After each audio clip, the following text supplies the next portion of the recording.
All right, my questions. So, Randy, I don't know if you want to introduce yourself to everyone and share with us how Last Call Out Ministry got started. So you can start with that if you want to. All right. My name is Randy Bierwagen. I'm a member of the Newport Church. And this is my first time in the Hayden Lake Church, and I'm really pleased to be here today. Last Call Out Ministries. I don't know how to begin here, but it's actually started out, the idea of it several years ago, but one Sabbath, there was a group of us meeting around the lunch table after lunch, just kind of visiting. And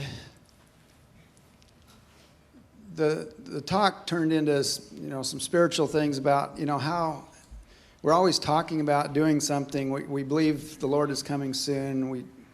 We're just always talking about doing something for the Lord. And it kind of turned to, why don't we actually do something? And I mean, not that we weren't, but, we want to do more. We feel that the Lord is coming soon. And so this idea that kind of I just brought it out to the group, and I said, what about this, and I'll go into more of the details a little later, but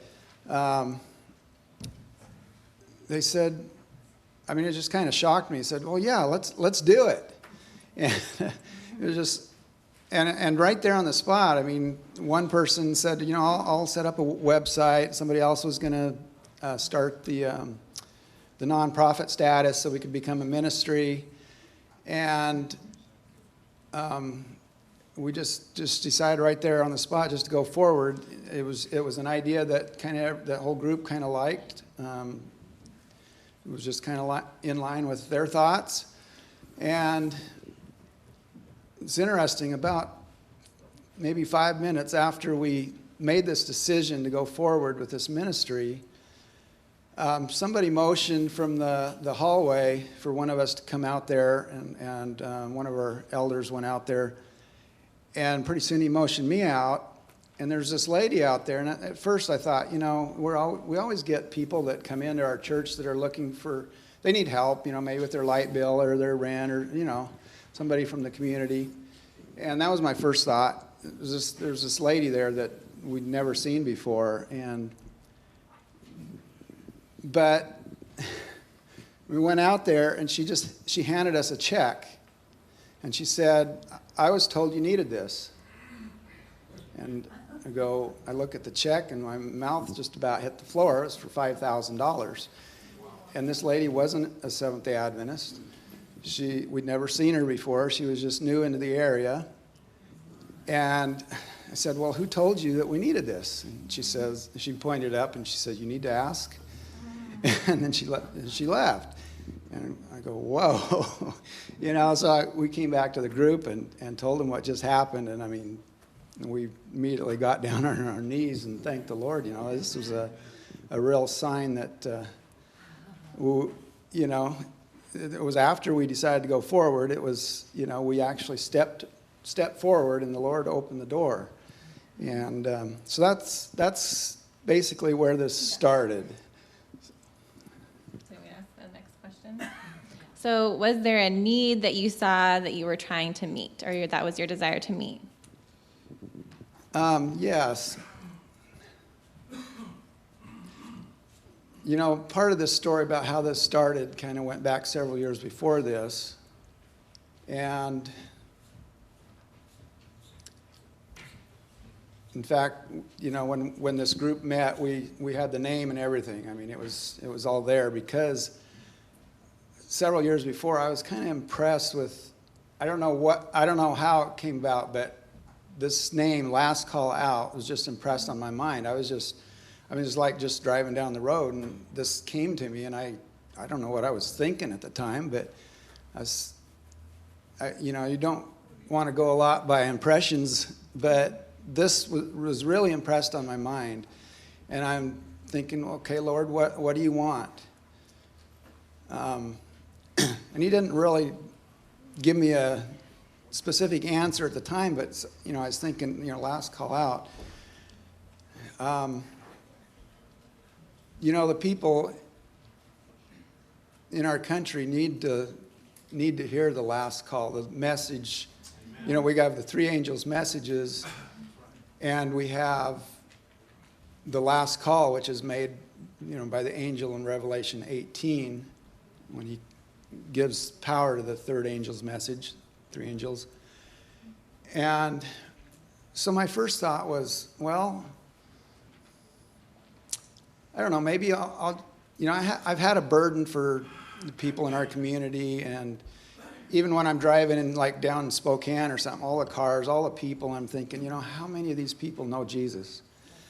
And so my first thought was, well, maybe I'll just write kind of a letter to my community and just send it out to all, at least, my area. And, well, I began on that, and it actually, the Lord inspired me, and it turned out into a book, 120-page book. So, titled Last Call Out. And this was several years before we started this ministry. And it was just a book, it has all our beliefs and the, basically our fundamental beliefs, and so this was the beginning of it. And then through the last several years, we've noticed in our church, especially in the summertime, we have people coming through that are from the city somewhere, Los Angeles, some of these big cities, and they're looking for a place in the country. And many of them don't have a lot of means. A lot of them don't really know anything about country living, but they're listening to God's call to get out of the cities. We've been counseled to get out of the cities. And so this ministry, Last Call Out, is kind of a twofold ministry. We want to help these people that are coming out of the cities in practical ways. There's other ministries that are actually, going out there and calling people to come out of the cities. That's our part is more to help in practical ways.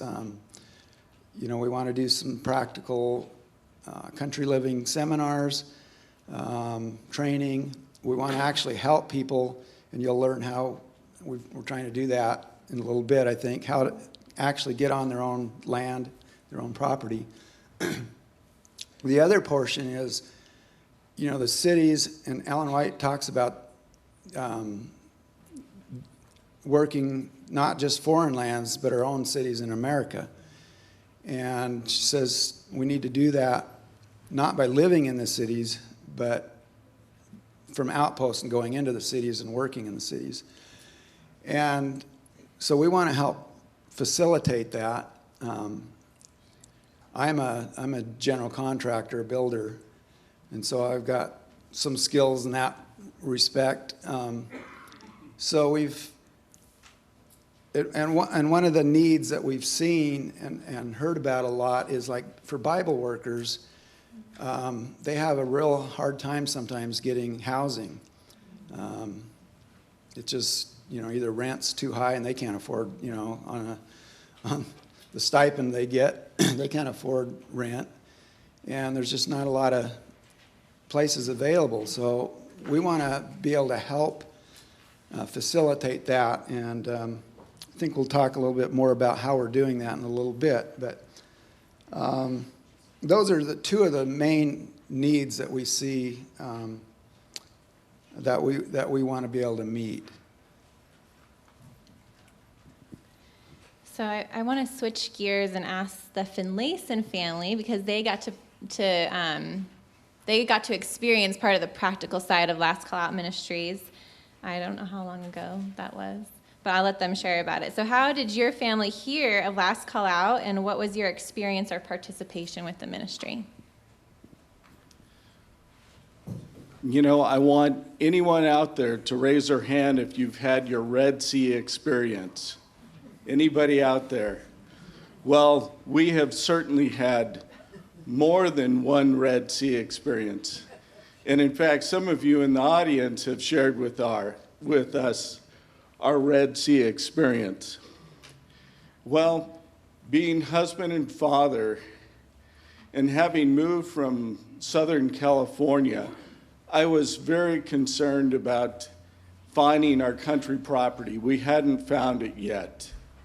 And we were continually praying and exploring, and some remote areas, and going through snow with our Land Cruiser, and places where your average person wouldn't go. So anyway, through this exploration, May hit, the spring thaw had come, and we still didn't have country property. But it was May 15, 2016, we were invited to a preparedness expo. And that was put on by the Munson family. Many of you probably know the Munson family. They're very good friends of ours, and they invited us to come. And when we arrived at that preparedness expo, we happened to meet Bill and Darlene Howard there. And I sat down and talked with Bill for a while. And he knew we started talking about people who would be used for construction. Anyway, he pointed me over in the direction of this one booth. And on this booth, it said Beer Wagon Construction. And below it was sitting the man I'm sitting next to now, smiling. So I went over and I began talking with him, and I asked him for a card. This was May, mind you. So a few months elapsed, and in September of that year, we got together and talked together on our property. We had purchased property later during the month of May.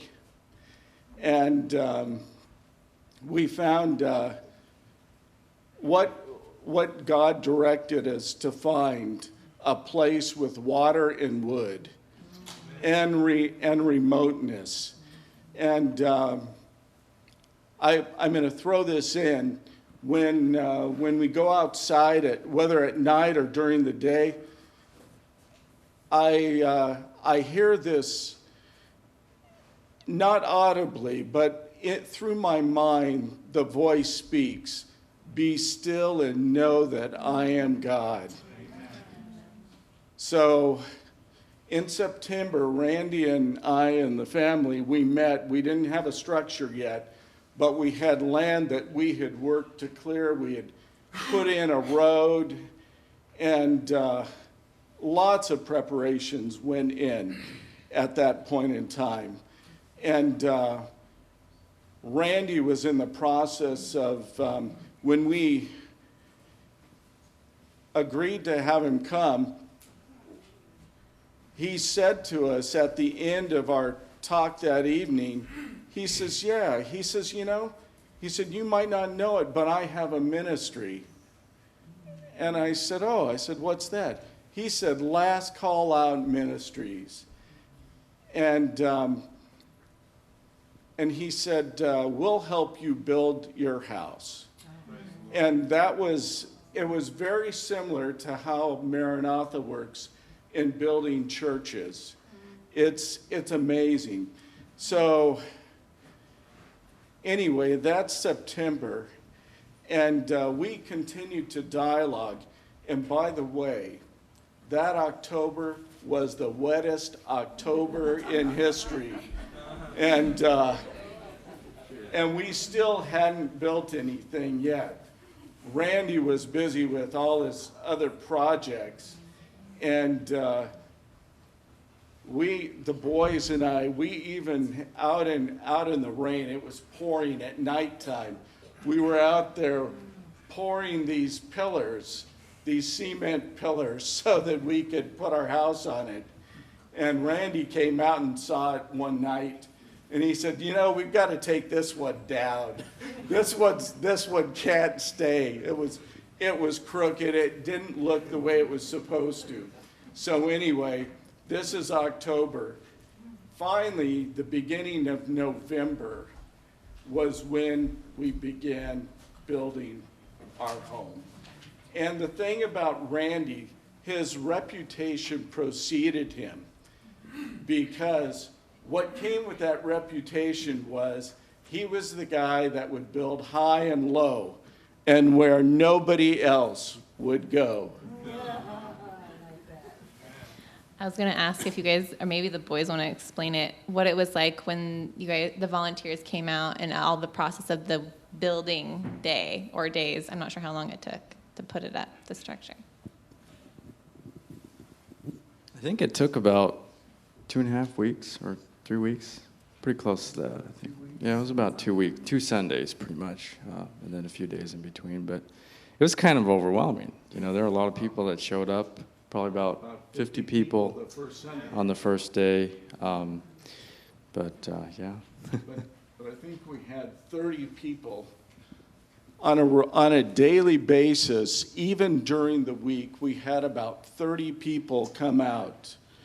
And it was overwhelming to see the kindness, the generosity, and expertise that were put into that. And you know, when we go into our house, we appreciate very much what took place.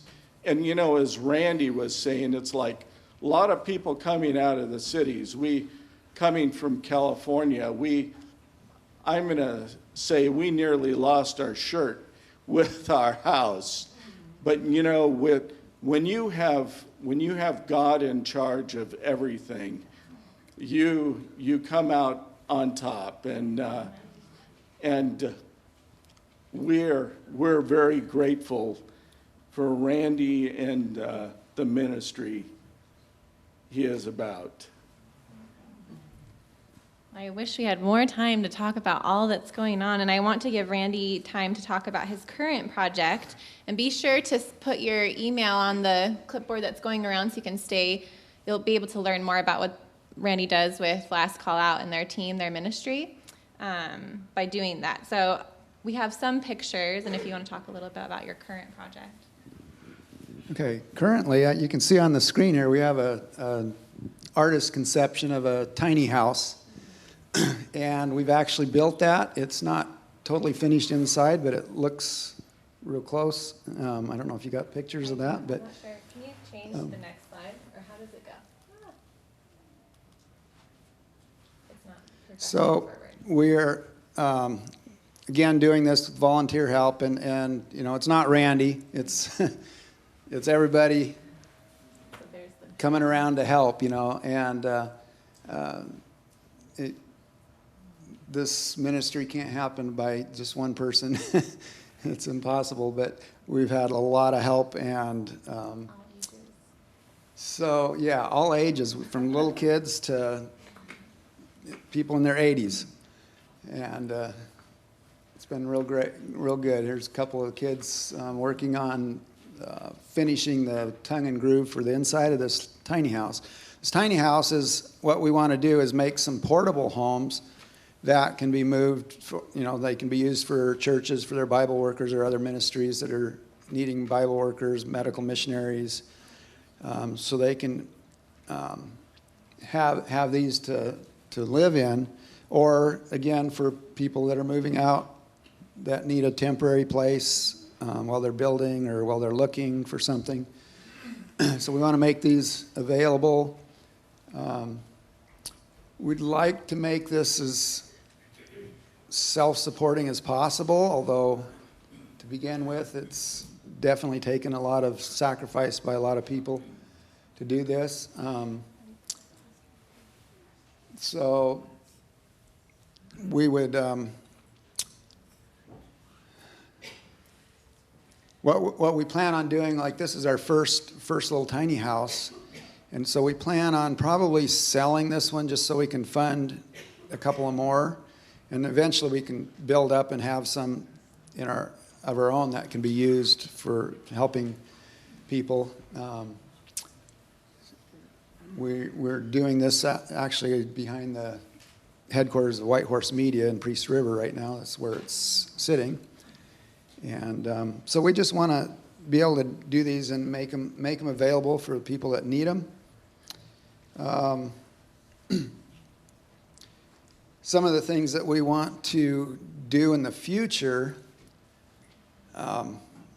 we want to, right now what we really need is a piece of property of our own that we can put these together, and we can have some places where we have some permanent little tiny houses for people that can stay in while they're, getting established or looking for property, or, whatever, Bible workers,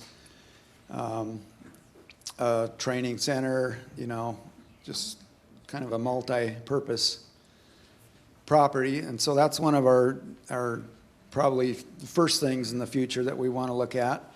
Eventually, we would like to actually hire some Bible worker, medical missionary teams. The medical work, that's the right arm of the gospel, and that's how we get in to share the gospel. And Ellen White actually talks about when we send people out, they need to be 2 by 2. I mean, I don't know that we do that a lot in our church, but the Mormons got it right, and the Jehovah's Witnesses, and so we want to be able to do that. Possibly hire some of our own to work in the cities alongside the churches. Eventually, we're dreaming big that eventually we want to have outpost centers outside of the larger cities in America. So that's part of our vision. I don't know how much time we have, but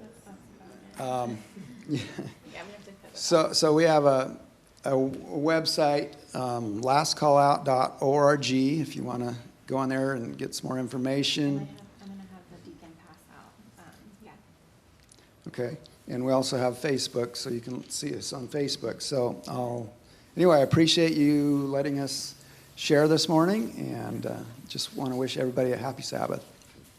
Dear Lord in heaven, I just thank you for this ministry that you've put on Randy's heart and the people that are coming together to do your work in this preaching the last call to the people, Lord, that you don't want anyone to be lost. We want to pray a special blessing over Randy's ministry, over your ministry that you've put in his heart, and that you put a special blessing over them, and also move in the hearts of other people who may want to be involved in different ways that you can get involved in this ministry. And we want to pray everything in your precious Son's name. Amen.